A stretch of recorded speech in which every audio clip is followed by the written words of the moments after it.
pote avait un python de 4 mètres de long. Les souris lui suffisaient pas, alors il lui donnait des lapins. Je lui ai dit, on pourrait pas épargner ce lapin? Mais j'aurais pas su quoi en faire. J'avais pas d'enfant à qui j'aurais pu l'offrir, mais j'aurais bien voulu. Il m'a dit, faut bien que mon python mange.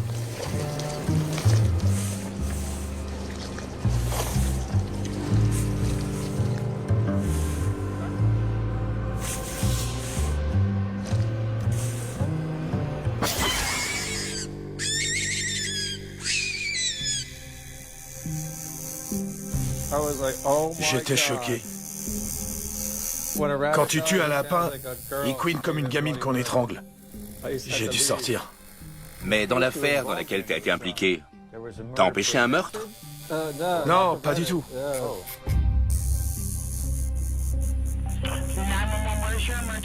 This is Dr. Kaufman. I just got called by my house person that my wife is face down on the floor. The big story on Action News tonight is the murder of radio host April Kaufman. I have one at gunpoint, Dr. James Kaufman. He has a weapon. Drop the gun! Drop the gun! Hey! Drop the gun! You have agreed to wear recording devices. That's correct. Make sure it's pointing straight when you walk in. You didn't kill his wife. I didn't kill his wife. I don't know who killed his wife. We got nothing to do with that. Je sais tout. Vous voulez savoir quoi?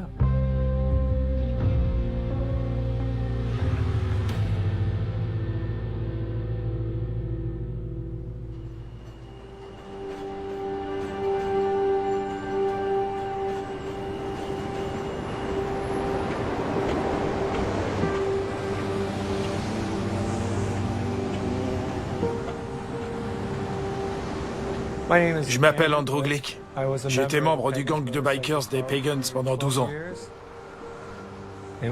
C'était un honneur de faire partie de ce gang. J'en suis plus membre aujourd'hui. Et je me présente plus comme un pagan. Hors du gang, je suis vulnérable. On n'échappe pas à son karma. Faudra bien que je paye. Et ils finiront peut-être par m'avoir. Qui sait?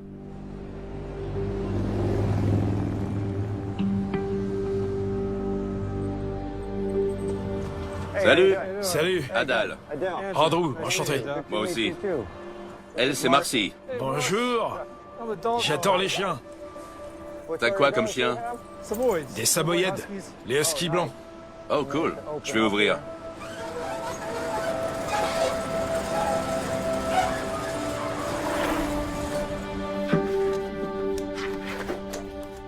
Adieu, mon pote. Ouais, bientôt. Adieu. Je lui ai dit adieu sous la douche. Je vais te demander de bander le muscle maximum. Voilà comme ça. C'est le tatouage 1% des Pagans. Ça veut dire que tu fais partie d'un gang de bikers hors la loi. PFFP. Pagan Forever, Forever Pagan. Et Life Pagan, Die Pagan. On vit et on meurt Pagan. T'es sûr de toi? Absolument, j'ai pas le choix. Ok. Ça me fend le cœur, mais il le faut. Je vais le recouvrir pour le faire disparaître. Ouais. Je me souviens la première fois que j'ai vu ce tatouage 1%. Je me suis dit, waouh, la classe. Et le tatoueur qui m'a appris le métier m'a dit, je te conseille de garder tes distances avec ces gars-là. Ouais. Il m'a mis en garde.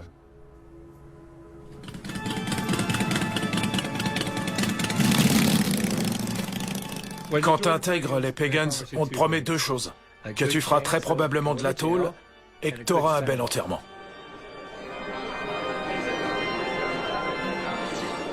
Quand j'étais gamin, j'ai assisté à mon premier enterrement. Celui de Tiny Martinez, un ami de ma sœur. Il était recherché pour meurtre et il a essayé d'échapper à la justice. Le FBI a stoppé sa voiture, Tiny est sorti avec un pistolet mitrailleur et les fédéraux lui ont tiré 24 balles. Il a été enterré en grande pompe. J'oublierai jamais quand ils ont sorti le cercueil. Tout le monde a fait vrombir son moteur.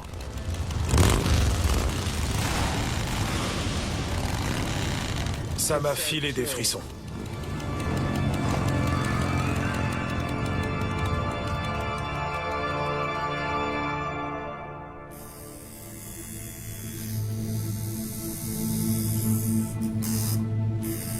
Pourquoi avoir choisi les flammes? J'ai choisi ce thème parce que ma vie de pagan s'est envolée en fumée. C'est le procureur du comté d'Atlantique qui a mis le feu aux poudres. Faut voir ça comme le phénix qui renaît de ses cendres. Ouais. En 2006, les Pagans régnaient sur tout le sud du New Jersey et sur Philadelphie. Nos principaux rivaux étaient les Hells Angels. Fred Ogello était mon mentor. Il était toujours là en cas de besoin. Je revenais toujours vers lui. On était proches. Il avait un atelier de peinture d'enseigne avec sa femme. Fred était un gars carré, pas du genre à tergiverser. Il avait peur de rien. Il m'a tout appris sur le code de conduite des Pagans, tout. On est toujours là pour nos frères. S'il y en a un qui tombe, on tombe tous. Et le plus important de tout, on balance jamais un frère. Les balances finissent aux urgences. Dans le gang, le surnom de Fred, qui lui allait comme un gant, c'était la déprime. Parce qu'il faisait toujours une tête d'enterrement quand quelque chose allait pas comme il voulait. Quand Fred était de mauvaise humeur, fallait faire gaffe. Parce qu'il plaisantait pas. L'argent était la seule chose qui le motivait. Son petit business du crime, comme je disais. J'ai lu un livre une fois, Mon voisin le sociopathe. Et le gars qui était décrit, c'était Fred tout craché et d'autres gens que je connais. Et un peu moi.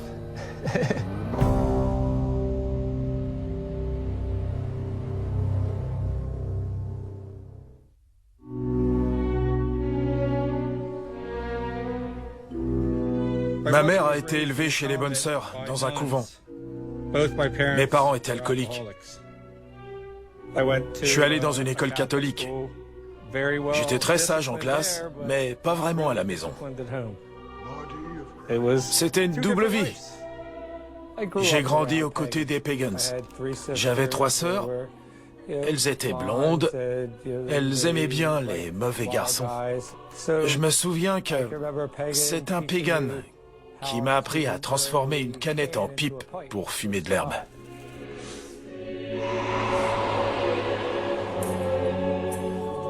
À 12-13 ans, j'ai commencé à leur acheter de la drogue.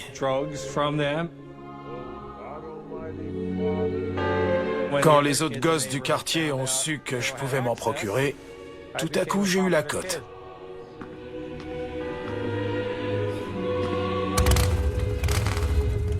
Ma mère voulait que je devienne prêtre. Moi, je voulais être un pagan.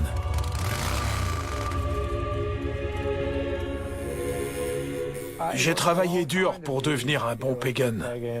Faire mes preuves et gagner leur respect, c'était le pied. En 2011, je suis devenu le capitaine de la branche des Pagans de Cape May. Non seulement j'étais le chef, mais j'étais le plus gros dealer du gang. Je vendais de la méthamphétamine, de la coke, des médicaments, de l'herbe. Tout ce qui rapportait, j'en vendais. Un jour, mon sergent d'armes, Slasher, est venu me voir et m'a dit « J'ai une ordonnance pour de l'Oxycontin. Je sais que tu pourras en tirer de l'argent. » J'ai regardé et je lui ai dit « Comment t'as fait pour avoir cette ordonnance ?» Et il m'a dit « C'est Fred qui l'a eu. Faudra juste lui donner sa part. » Fred avait rencontré un certain Dr Kaufman, un médecin réputé qui faisait de la moto. Avec sa femme, April, il formait un couple très en vue. Ils vivaient à Linwood, là où vivaient tous les Richards. Ils avaient une piscine intérieure avec un toit rétractable, un garage pour 4 voitures. Ils avaient même une pièce rien que pour leurs perroquets et leurs cacatoès. Et ils faisaient des ordonnances pour la dose maximale autorisée dans le New Jersey.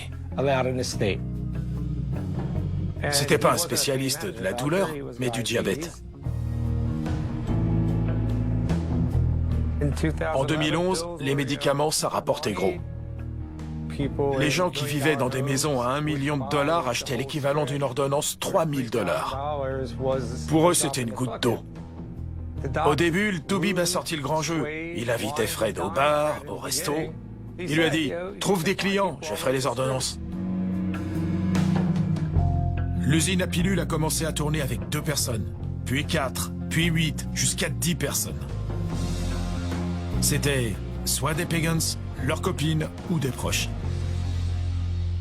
Alors j'ai dit, c'est moi le chef ici, je veux en être.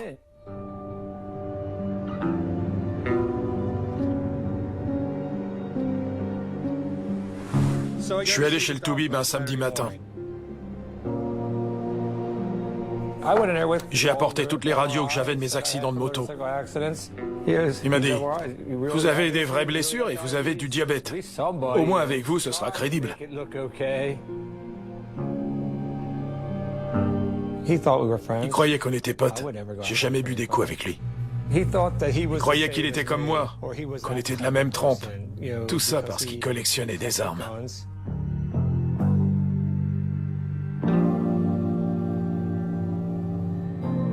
Il disait qu'il avait été sniper, qu'il avait fait le Vietnam. Il s'en vantait.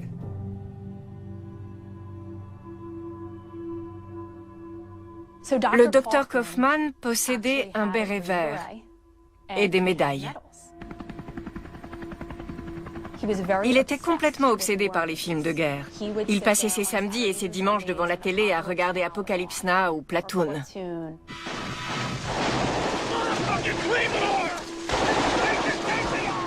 Il disait que sa section avait été prise dans une embuscade tendue par les Viet Cong, qu'il avait reçu un coup de baïonnette dans la poitrine et qu'il avait été laissé pour mort. Et que tous les hommes de sa section avaient été tués. Il avait rampé jusqu'à chacun des soldats parce que le plus important pour lui, c'était de récupérer leur plaque d'identification. Et grâce à Dieu, un hélicoptère américain est apparu dans le ciel.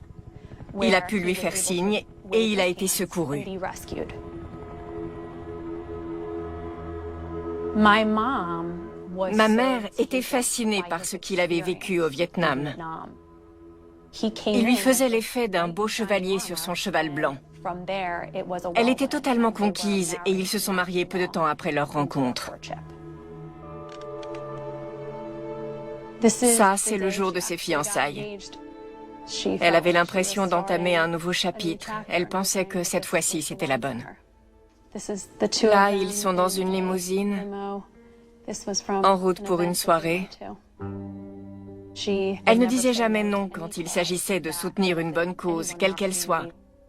Mais elle avait une petite faiblesse pour les vétérans. So what I try to get them all to realize that this was such a big issue that affected our veterans and our state, our country. Ma mère était animatrice radio. So I will thank my husband for a lot of the things that I've learned over the years about healthcare. Elle avait du bagou. Ils allaient à beaucoup de soirées, dîners ou galas de bienfaisance. Les gens adoraient lui parler. Avec elle, il se sentait réellement considéré. Et il venait lui dire « on s'en va ». Il ne supportait pas qu'elle brille en société. Les gens appelaient James « Madame April » et je pense qu'il trouvait ça humiliant. Elle tenait aussi un salon de coiffure qui marchait très bien.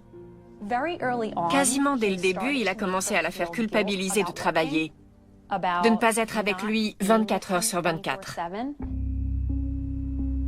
Ça tournait à l'obsession. Je n'oublierai jamais, un jour on déjeunait ensemble, elle m'a dit « Tu ne vas jamais me croire ».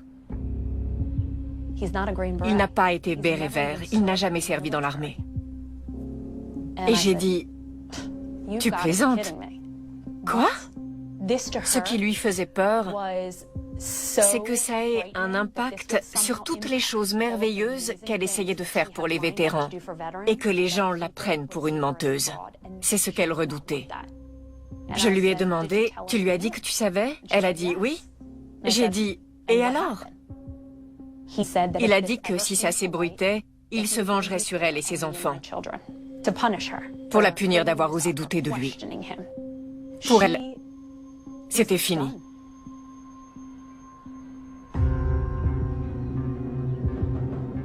Quand ma mère a parlé de divorcer, elle m'a dit qu'il lui répétait « Je préfère te tuer plutôt que de te laisser prendre la moitié de mon empire. » Et elle m'a dit « Ne t'inquiète pas, il n'a rien dans le ventre. Ce sont des menaces en l'air. » Le Toubib a dit qu'elle voulait divorcer. Il avait une fortune d'environ 5 millions de dollars. Et elle en voulait la moitié. Alors, il a commencé à manigancer avec Fred. Comment je pourrais faire pour garder mon argent et me débarrasser d'elle? Il n'y a pas 36 solutions, faut la tuer.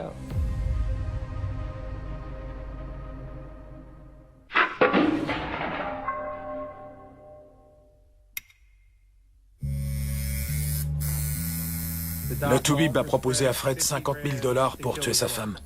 50 000? 50 000, ouais. C'était énorme pour lui. Freddy a entendu 50 000, une somme à 5 chiffres. Ça l'a impressionné.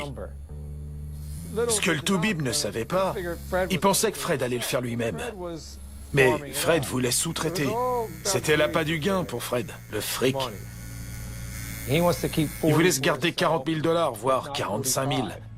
Et il espérait trouver quelqu'un pour 5 000. J'ai dit, tu rêves. Alors, Fred a demandé à plusieurs gros bras du gang. Ils lui ont rayonné. Redneck faisait partie du gang depuis 20 ans, dont 15 en prison, par intermittence. Il m'a dit, il est gonflé, Fred. Il m'a proposé des clopinettes pour un job. Le type est un médecin, il vaut 5 millions de dollars, il devrait proposer 500 000 pour ce qu'il demande. Je ne m'abaisserai jamais à faire ça.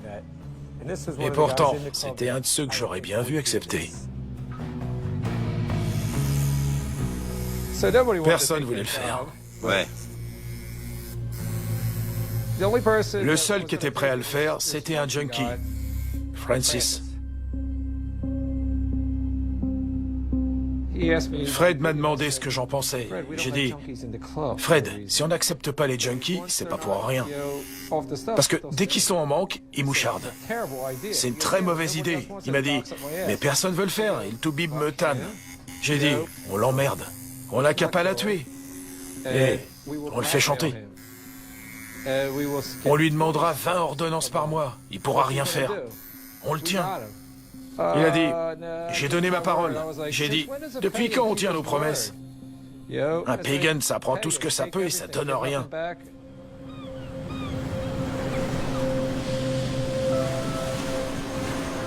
Je pensais pas que Fred irait jusqu'au bout.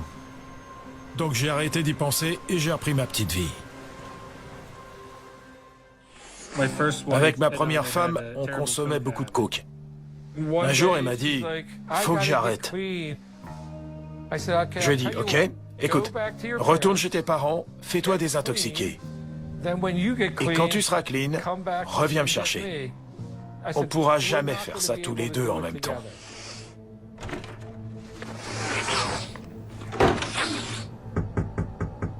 Mais ce qui s'est passé, c'est que mon pote avait rencontré 2 filles. Pour 1 ou 2 grammes de coke, elles faisaient ce que tu voulais. C'est l'expérience sexuelle la plus dingue que j'ai jamais connue.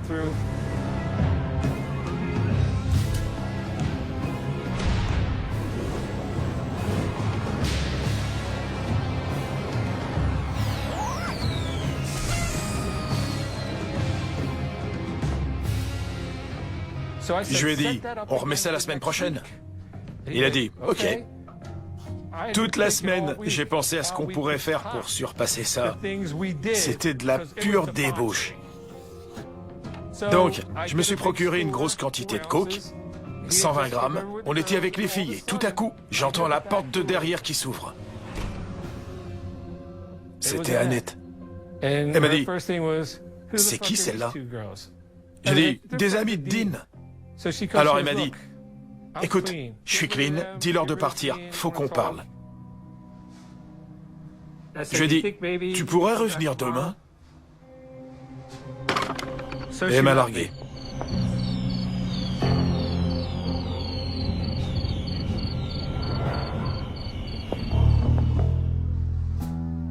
Après mon divorce, j'ai rencontré ma deuxième femme, Vicky.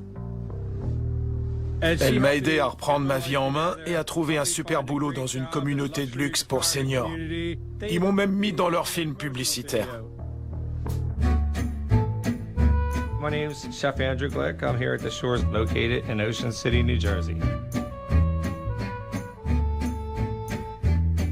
My favorite food is I love crab cakes. We're at the Jersey Shore, so there's nothing like picking a bushel of crabs and you eat half, and then the other half you make crab cakes out of. You'll never have a better crab cake. I hope to one day get to meet your loved ones and prepare one of my fantastic dishes that are prepared here on a daily basis. C'est le boulot que j'ai préféré. J'étais respecté par les résidents, on me faisait des compliments. Un jour, une dame est venue me prendre dans ses bras et elle m'a dit « C'était la meilleure salade César de ma vie. Il n'y en avait jamais au menu avant. » Ça m'a fait plaisir.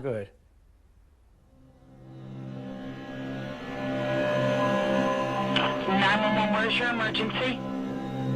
This is Dr. Kaufman. I just got called by my house person that my wife is face down on the floor. Le 10 mai, je suis rentré du boulot et j'ai allumé la télé. The big story on Action News tonight is the murder of radio host April Kaufman of Linwood. A worker who took care of Kaufman's birds found her face down on her bedroom floor. A well-liked 46-year-old shot numerous times in her own home in New Jersey. Mon cœur a fait un bond. Je me suis dit, il l'a fait. J'arrive pas à y croire. James m'a appelé. Kim, ta mère est morte. Elle est morte, elle est morte. Je lui ai dit, qu'est-ce que tu lui as fait? Ordure. Si c'est toi qui as fait ça, je te jure. Et j'ai raccroché. Je tremblais. J'ai foncé jusque chez eux, je me suis garée n'importe comment au milieu de l'impasse. J'ai couru jusqu'à la porte. Il y avait un policier devant, je l'ai poussé et j'ai dit « Je dois voir ma mère, est-ce que je peux la voir ?» J'ai regardé en haut des escaliers et j'ai vu un des inspecteurs. Il était blanc comme un linge.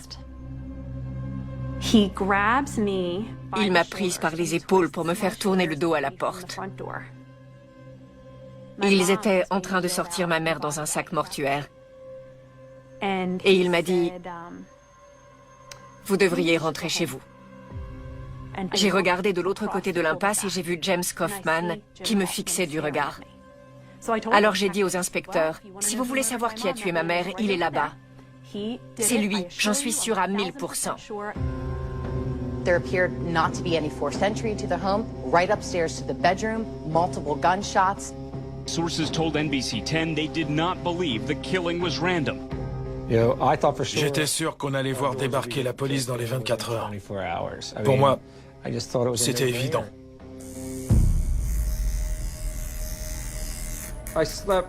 Je dormais près de la porte, sur le canapé. Et tous les soirs, je faisais dormir les chiens au sous-sol. Parce qu'il y en avait un qui aboyait comme un fou. Je savais qu'il le tuerait. Marcy, n'écoute pas. Et j'ai attendu. J'étais sûr qu'ils allaient venir. J'étais sûr que j'allais être accusé d'association de malfaiteurs dans le but de commettre un meurtre. Je me disais, on est cuit.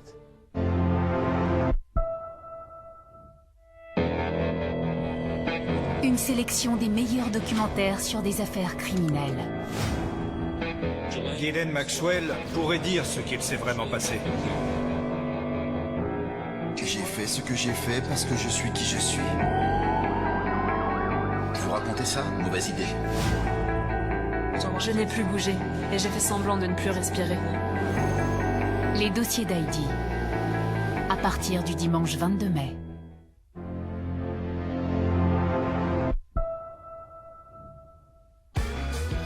Le changement est la seule constante dans nos vies. Oui, vous aussi vous changez. Vous changez de style et vous êtes du style à porter le changement. Mais ça ne vous empêche pas de rester vous-même. Quoi que vous ressentiez, quoi que vous portiez, qui que vous soyez. Je sais ce que je veux, même si c'est le contraire de la veille. Vous êtes différente, tout comme nous. Vous fixez les règles, nous créons votre mode. La mode qui vous suit. Bon prix. Tout le monde en place, on va y aller. Ouais, c'est super ça, c'est beau. Ok, plus de sourires? Mais pourquoi? Ah ça va ça, pourquoi sourire? Peut-être parce que c'est stylé. Et vu la qualité, tu le porteras encore dans 10 ans. Et dans 20 ans, tu diras. Que t'étais un pionnier du maillot recyclé. Et que tu lègues une mode meilleure à tes enfants. Et peut-être aussi parce que cette chemise est faite à base de pulpe de bois. Je répète, pulpe de bois. Alors pourquoi sourire? Parce qu'on a enfin le choix de mieux s'habiller. Jules, Man in Progress. Bienvenue au défilé Vestiaire Collective, ici la mode est de seconde main. Les mannequins aussi.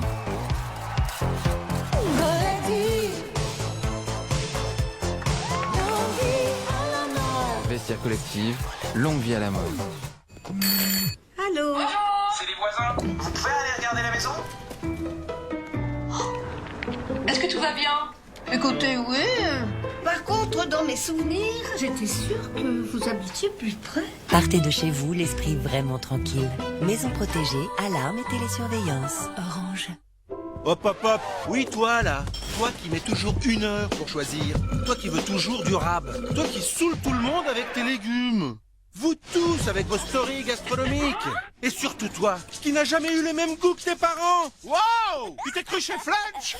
Flunch, ici c'est permis.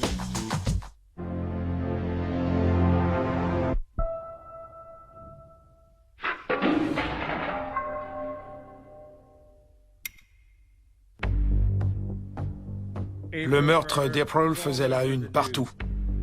Et j'ai fini par apprendre que Fred avait convaincu le junkie de le faire. Je me suis dit, oh bon sang, non, pas lui, n'importe qui, mais pas lui, c'est un junkie, on est foutu. Francis avait une tête de junkie. Il lui a dit, je vais le faire, faut juste que je sois défoncé. Irish a déposé Francis devant la maison, lui a indiqué où aller et tiré sur la première chose qu'il voyait.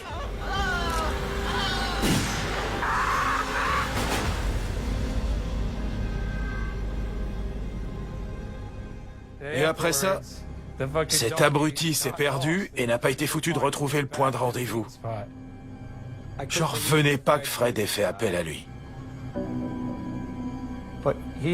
Mais il voulait absolument toucher ce fric. Ça devait marquer un grand tournant pour lui. Ça allait changer sa vie.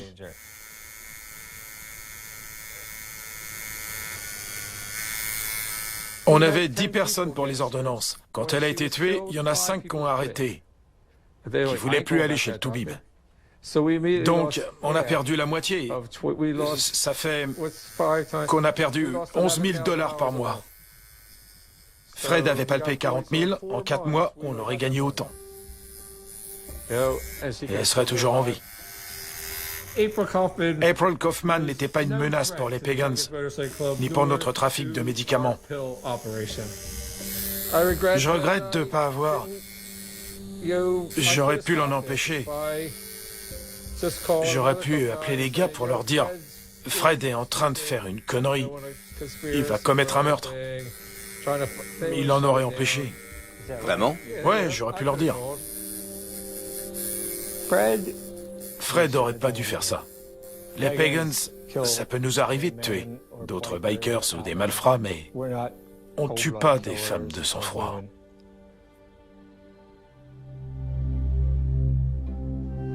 Quand on est arrivé à la synagogue, il y avait beaucoup de gens qui étaient venus lui rendre hommage.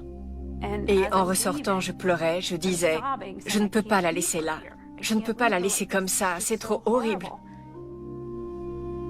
On est remonté dans les limousines pour aller au cimetière.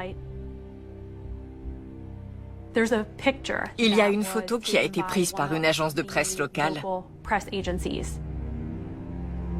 Une photo de moi penchée en avant. Le docteur Kaufman a le bras sur le dossier de ma chaise. Je ne voulais vraiment pas être près de lui et j'ai vraiment pris sur moi tout du long. J'étais tellement dégoûtée par lui, par cette journée, par le fait que personne n'avait l'air de se demander qui a bien pu venir dans cette ville pour tuer cette femme. Est-ce qu'on devrait avoir peur? Y a-t-il un fou en liberté? Ça ne me paraissait pas si compliqué de comprendre ce qu'il s'était passé. Plusieurs mois se sont écoulés. Ce sera réglé d'ici Noël, ce sera réglé d'ici février. Et il ne s'est rien passé. Les gens me disaient, l'affaire a été classée, ils ne vont rien faire. C'était le docteur Kaufman. Et qui se souciait d'April, la coiffeuse? Personne ne remettait en doute sa parole. Personne. Il racontait partout que le procureur était l'un de ses patients. Il se sentait réellement intouchable. Ce qui est dingue, c'est que l'inspecteur chargé de l'enquête, son chef lui a dit « Lâche l'affaire ». Quoi? Les flics en revenaient pas. Comment ça, lâcher l'affaire? On a suffisamment d'éléments pour au moins l'interroger. Pendant 6 mois, j'ai attendu qu'il débarque chez moi. Je me disais, c'est pas compliqué, ils vont faire le rapprochement. On avait 10 personnes qui se faisaient faire des ordonnances d'oxycontin à 30 mg. Il est spécialisé dans le diabète, pas dans le traitement de la douleur. Si ça, c'est pas suspect. Mais non, aucune question, rien. Je me disais, mais ils sont stupides à ce point. Après le meurtre d'April, j'ai appris que Francis avait demandé à Fred d'entrer chez les Pagans. Il lui a dit, tu fais pas de moto, tu peux pas faire partie du gang, mais tu peux être un membre honoraire. Francis a dit, c'est vrai? Fred a répondu, ouais, je te donne ce bâton.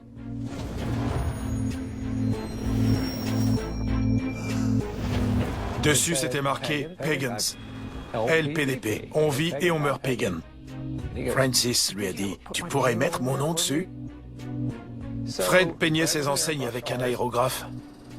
Il lui a dit, bien sûr, tu veux que j'écrive quoi? Iceman. C'est le nom du tueur à gages de la mafia qui mettait ses victimes au congélo. Il y a eu un film.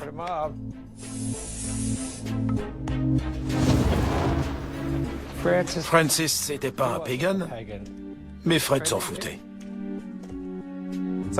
Plein de gars la racontent. Une fois dans un bar, il y en a un qui m'a dit qu'il faisait partie des pagans, sans savoir qui j'étais. Je dis, sans déconner. Et t'en as un comme ça? Vous auriez vu sa tête.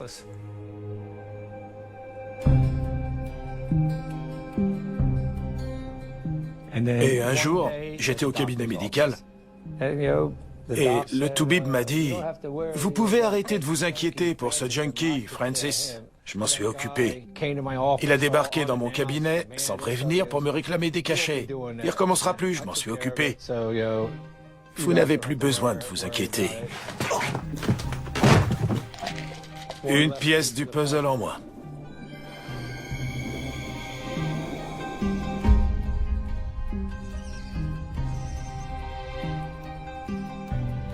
Je croise Fred 15 jours plus tard, il me dit, « Tu sais, l'autre là, il a fait une overdose. » Et j'ai pensé, c'est pas vrai.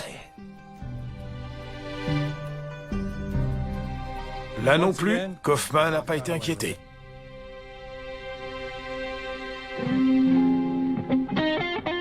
Ça a été la belle vie pendant plus de 3 ans. Fred nous a dit, on continue comme avant. Le toubib nous fait des ordonnances et on se fait du fric.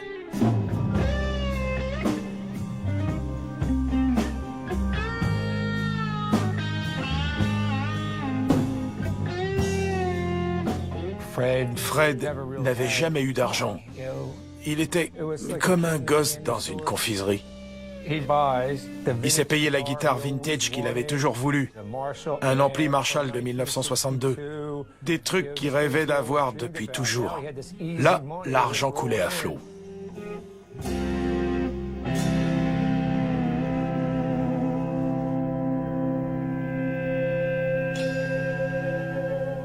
Les gars du gang me disaient « Qu'est-ce qu'il fabrique, Fred ?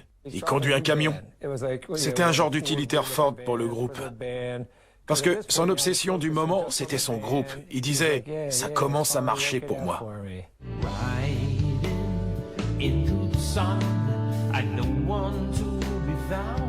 C'était les plus belles années de ma vie. Je vivais sur une propriété de 4 hectares, dans une maison avec piscine de 370 mètres carrés. J'avais 4 motos, un bateau, 2 voitures toutes neuves, une pour moi, une pour elle. du cash à plus savoir qu'en faire.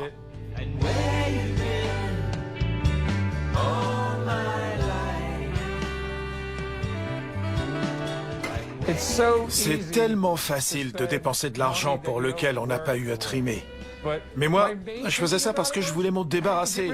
Je pouvais pas le mettre à la banque, alors fallait bien le dépenser. Certains me conseillaient de l'enterrer. Moi, je préférais tout claquer. J'avais 9 mois d'avance sur ma facture d'électricité. Je payais en liquide pour pas qu'on puisse remonter à la source. C'était de l'argent facile.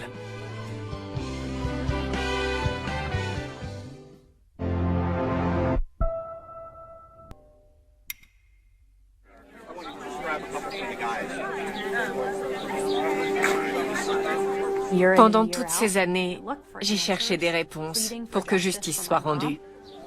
Each and every one of you. This is a Friday night. You could be doing anything with your time, with your families, and you're here for me.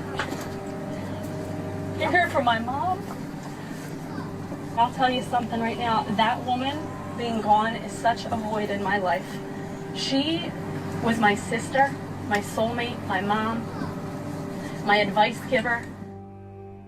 Ma mère m'a eu à 17 ans, donc on a grandi ensemble. C'était ma meilleure amie. Elle était comme une sœur.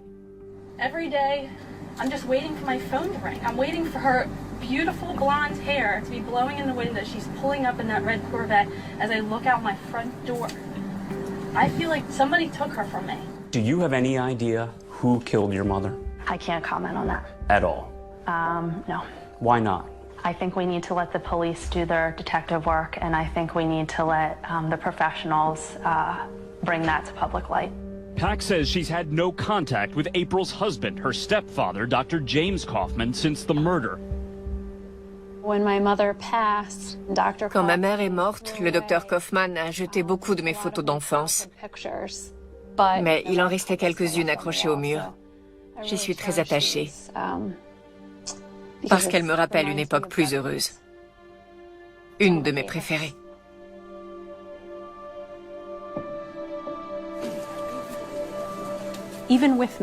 J'avais beau organiser des veillées tous les ans, être interviewé par la presse, personne n'est allé l'interroger, tout le monde croyait ce qu'il disait. Les années ont passé, et un jour, j'ai reçu un courrier, une grosse enveloppe FedEx. Le docteur Kaufman voulait toucher l'assurance vie de ma mère. Happening today, we will get an update on a lawsuit involving the April Kaufman murder investigation. Her husband filed suit against a life insurance company claiming that it failed to pay him on 2 policies that he had taken out on his wife. La règle, c'est que vous avez un certain laps de temps pour prouver que vous n'avez rien à voir avec la mort du souscripteur. My mom, April Kaufman, was murdered in her home May 10th, 2012. I can no longer sit back and allow what I perceive as an injustice to occur. I know that my mom would not want me to sit back any longer. Mes avocats chez Darcy Johnson Day ont accepté de poursuivre le docteur Kaufman au civil pour le meurtre de ma mère. Ils ont mis en branle toute une mécanique qui a permis de faire remonter à la surface des choses que je n'aurais jamais imaginées. Under New Jersey law, if a person is responsible for the intentional killing of another, that person is not entitled to benefit or profit from that wrongdoing. Le docteur Kaufman a commis l'erreur de me sous-estimer. Il m'a prise pour une petite chose fragile. Il a cru que je croirais tout ce qu'il disait. Je crois qu'il espérait vraiment que je disparaisse du paysage. Mes avocats ont demandé la réquisition des relevés téléphoniques du docteur Kaufman. Il y avait des centaines d'appels passés à un téléphone jetable. Qui était-ce? La personne derrière ce numéro de téléphone savait quelque chose. Parce que les appels ont cessé la veille du meurtre de ma mère. Donc, ça changeait la donne. Et nous, on essayait de pousser les autorités à agir et à suivre cette piste. We look forward to the day when Dr. Kaufman is put under oath and asked the questions that everyone has wanted asked for years. We will not rest until justice is served. Thank you. Tout ce qu'on découvrait, mes avocats le transmettaient au bureau du procureur. Regardez ça. Il n'avait pas l'air plus intéressé que ça. Donc on a redoublé d'efforts et on a continué à creuser. Et pour la première fois, mes avocats ont obtenu que James Kaufman fasse une déposition. The appearance of counsel will be noted in the transcript. Would a court reporter please swear in a doctor? Please raise your right hand. Do you swear to affirm the testimony you're about to give will be the truth, whole truth, nothing but the truth? I do. Okay. We may proceed. Now, let's just go to May 10th, 2012. I ran upstairs. I looked inside and unfortunately saw April lying there. And she wasn't moving, and she had a pallor, which I've known after 30 years is obviously someone has passed away. And I ran downstairs and went out on the lawn and was hysterical and started vomiting. Okay, do you have tissues, by the way? I got them. Do you need to... No. Quand on le connaît bien, on voit qu'il verse des larmes de crocodile sur sa femme. Qui est cet homme? Qui est cet homme qui a partagé nos vies pendant si longtemps? Who do you think did it? I thought that it was someone in a motorcycle gang.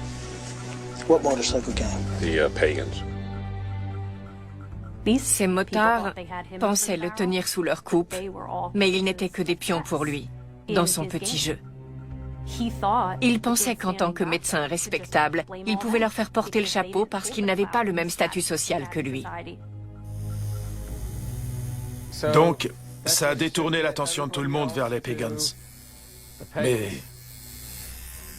ça n'avait rien à voir avec les Pagans. C'était Fred et son petit business du crime. Il a dit, faut pas en parler au siège. On garde ça pour nous. Mais il y avait des rumeurs qui traînaient. Aucun Pagan ne voulait, à cause de Fred, avoir la réputation que les gars qui portaient cette veste tuaient des femmes de sang-froid. J'ai reçu la visite de Jersey Jim, le sergent d'armes du siège.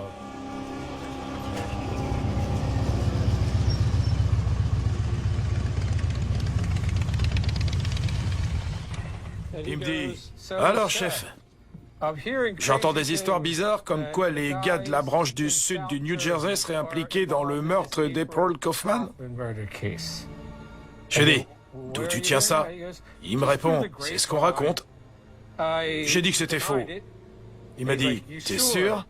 T'as rien à voir avec ça? Sinon, faut me le dire. » Je lui ai dit, « Jim, je t'ai jamais menti, jamais de ma vie. J'ai rien à voir avec ça. Rien. »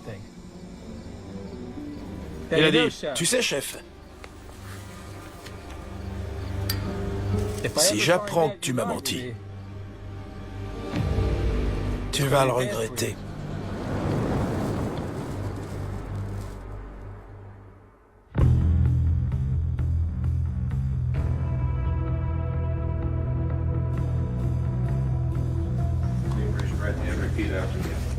I, Damon G. Tyner. I, Damon G. Tyner. Do solemnly swear. Do solemnly swear. For the past 5.5 years since April Kaufman was found shot to death, there's been little movement on this case. That is until today. As of En mars 2017, l'affaire était au point mort. Aucune piste n'avait été suivie. Et j'ai demandé à Jim Scopa de reprendre l'enquête. Il avait la réputation de ne jamais rien lâcher, d'être très pugnace, d'être un fonceur. On m'a donné carte blanche pour faire avancer l'enquête, ce qui n'aurait pas été envisageable avec le procureur McClain. Avec l'ancien procureur McClain, aucune action n'a été entreprise pendant des années. Il a enterré l'affaire. On avait déjà déterminé que le Dr Kaufman était impliqué dans le meurtre. Soit il l'avait commis lui-même, soit il avait payé quelqu'un pour le faire. Mais il nous fallait plus de preuves. On s'appuyait sur les renseignements que nous avait fournis le FBI concernant les fraudes dont le Dr Kaufman se rendait coupable. Et on avait un plan. On a décidé de faire une perquisition à son cabinet. En partie pour collecter des preuves, mais aussi pour lui mettre un peu la pression.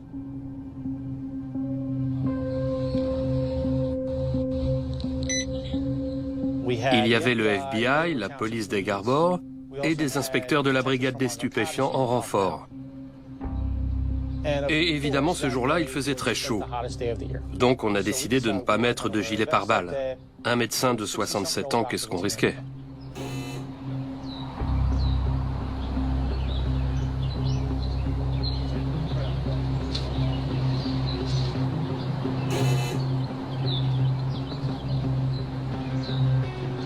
It's coming now.